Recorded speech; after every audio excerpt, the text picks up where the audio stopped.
Hello, welcome back. Today we're going to be tying my angry Alevin.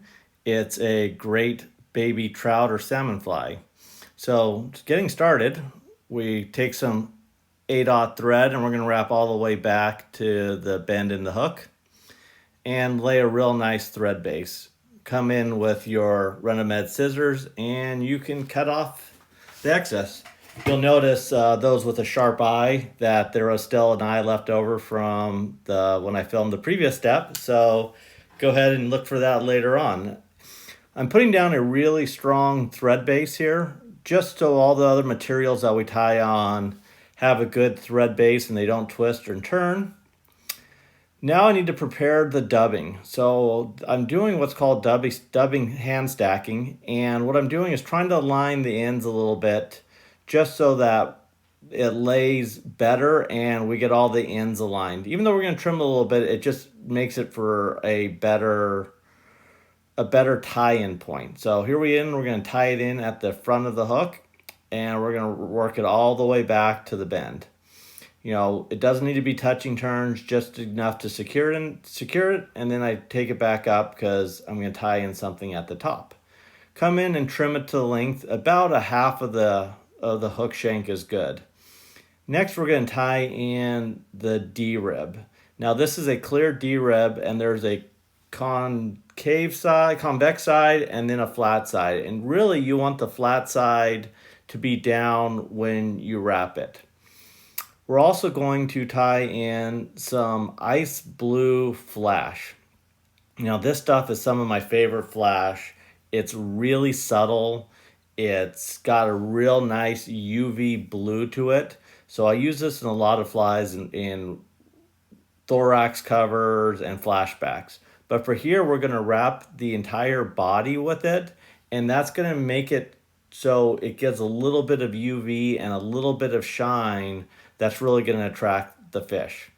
So we're going to wrap it up, making sure that we cover all of the thread coming up so we don't have any white thread exposed. We can have a little bit at the head because we're going to cover that up with some eyes and some UV later, which we'll get to. But you can see that it produces a nice kind of off-white color. It looks a little yellowish in this video, but it comes out to be a really nice blue. Alevins and smelt and small baitfish aren't necessarily always pure white, which you see a lot of flies are like that. They have some grays and they have some flash to them. So this is what I'm trying to imitate here. So now I'm wrapping up the D-rib, and the D-rib you can see touching turns all the way up. And this is really going to add a little bit of segmentation to it, add a little like scaly kind of look. Plus, it's also going to protect the blue flash because that flash is very delicate, and this being thick and kind of rubberized will really help protect it and add durability to the fly. So here I am. I'm just tying this off up at the top. And you can see that blue coming through and giving that scaly kind of effect. It's a really cool effect with this clear vinyl rib. So now I'm going to tie in the yolk sac. So Alevin are baby salmon, baby trout, and they haven't fully gotten rid of the yolk sac yet. And so it sits up by the head, the front of their head, under their body. So that's what this is imitating. I'm tying it in a fluorescent pink here, but you can tie it in chartreuse, in orange, any color that you would fish an egg in your local waters, because that's essentially what this is. This is a hatched egg. So I like it in a variety of different colors, but for this one particular, and here in New Zealand, the stream mouths seemingly have pink been the best as of late. So now I'm going to stack another set of dubbing, and I'm going to tie that on the top. And you'll notice once again that this dubbing isn't pure white. It's not pure pearl. It's got a little color to it. It's got some pinks, it's got some grays, it's got some UV in there. And once again, I'm trying to mimic that not pure white bait fish. So this fly is essentially done at this point. You could fish it like this. I'm going to do a couple whip finishes and cut off the extra.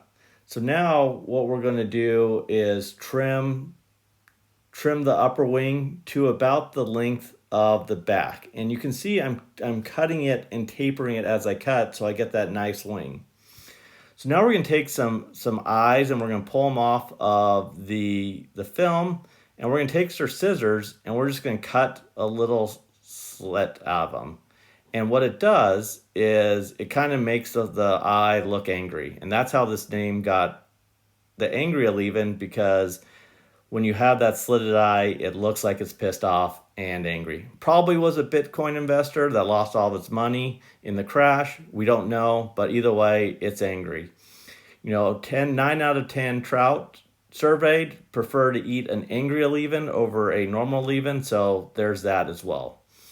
And you can see I left this in because I'm struggling with the eyes a bit. And this part's a little bit difficult, and it's going to take some manipulation and kind of playing around with the the eyes, to get them right where you want them to. But when you get them into that position that you want, they'll be right, and they'll sit right, and they'll look good, and they'll track well in the water.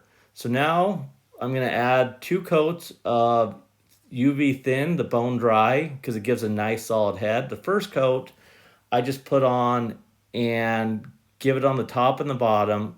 And that's what that's going to do, is going to really set the eyes in place so they become really strong and bulletproof. So hit it with a UV torch. You can see that egg sac glowing. It's going to attract the fish. And then I come in with a second, a little bit heavier coat, and I'm going to coat the eyes, coat the underneath, and just really make the head robust. Once again, come in and give it the UV finish, and the fly's done. Hope you enjoyed.